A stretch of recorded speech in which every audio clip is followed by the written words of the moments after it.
사순절 7일째 말씀 묵상, 세상을 바꾸는 힘 8복 두 번째, 마태복음 5장 1절로 6절입니다. 심령이 가난한 자는 복이 있나니 천국이 그들의 것이며, 애통하는 자는 복이 있나니 그들이 위로를 받을 것이며, 온유한 자는 복이 있나니 그들이 땅을 기업으로 받을 것이며, 의에 줄이고 목마른 자는 복이 있나니 그들이 배부를 것이며. 아멘. 오늘은 8복 두 번째 시간입니다. 첫 번째는 심령이 가난한 자가 복이 있다. 천국이 너희 것이다. 두 번째는 애통하는 자가 복이 있다. 너희가 위로를 받을 것이다. 여기서 심령이 가난하다는 건 하나님을 만난 사람이라 그랬지요. 하나님을 만난 사람은 마음이 가난해지고 그런 사람에게 천국이 임합니다. 또 애통하는 복, 마음이 가난한 자는 애통하게 됩니다. 자기 죄에 대해서, 남의 죄에 대해서 애통하고 아파하고 울게 됩니다. 그래서 주님의 위로를 받게 됩니다. 이제 이런 자에게 오늘 세 번째 복이 연결되죠. 그게 온유함이에요. 5절, 온유한 자는 복이 있나니 땅을 기업으로 받을 것이다. 마음이 가난하고 애통하는 상태가 되면은 사람이 온유해집니다. 온유해진다는 건 뭐죠? 내가 죽는다는 거예요. 내 자아가 깨지는 것. 민수기 12장에 보면은 모세가 온유하다 그랬는데, 모세의 온유함이 뭡니까? 모세도 처음엔 온유하지 않았지요. 40살이 넘어서도 성질 난다고 사람 때려 죽이고, 사람 때려 죽이는 게 여러분 쉽지 않습니다. 웬만큼 때려가지고 안 죽거든요, 사람이. 때려 죽인다는 건 죽도록 폈다는 거예요.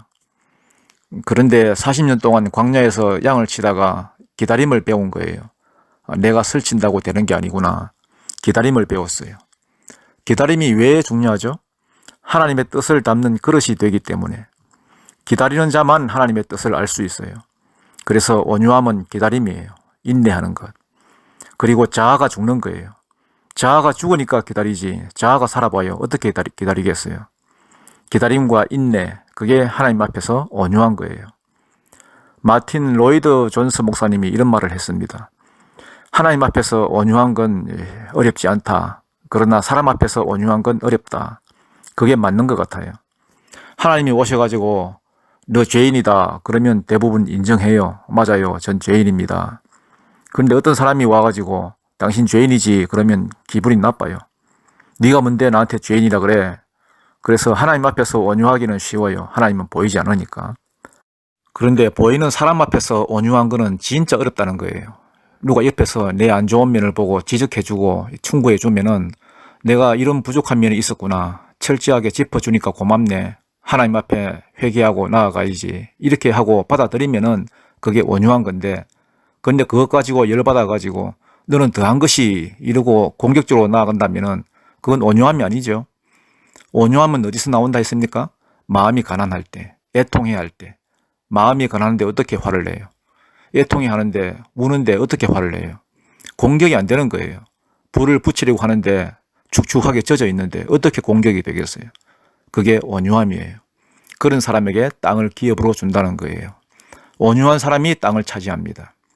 우리는 뭐 그렇게 생각하죠. 센 놈들이 땅 차지하잖아요. 알렉산더, 칭기스칸, 센 놈들이 땅 차지하잖아요. 네, 맞아요. 센 놈들이 차지해요.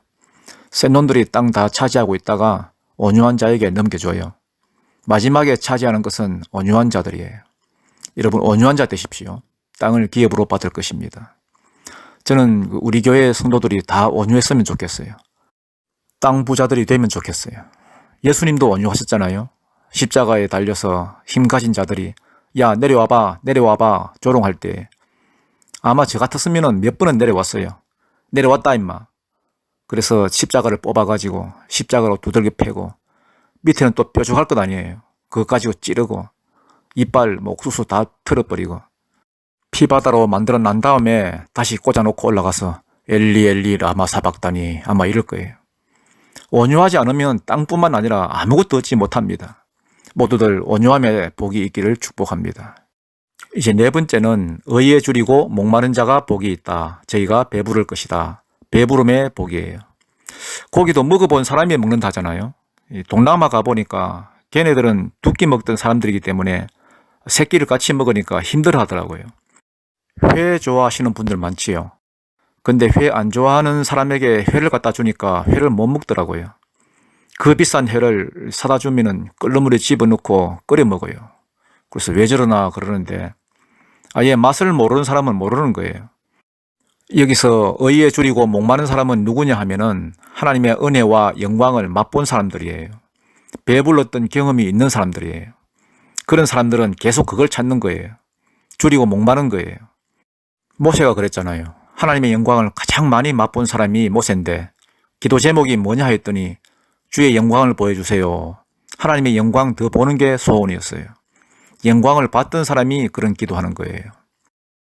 앞에도 나왔듯이 우리가 마음이 가난한 자, 애통한 자, 온유한 자가 되어서 자아가 죽고 주님의 뜻을 기다릴 줄 알고 그런 상태로 여기까지 왔잖아요. 그러면 하나님의 은혜를 맛본 사람들이거든요. 그러면 여기서 배고픔이 생기는 거예요. 목마름이 생기는 거예요. 그 영광을 잊지 못하기 때문에. 그래서 더 주세요. 더 주면 안 돼요? 그러면 주님은 좋은 셰프거든요. 달라는 대로 주셔요. 막 주셔요. 그게 성령 충만이에요. 그래서 이 네 번째 복이 배부름이에요.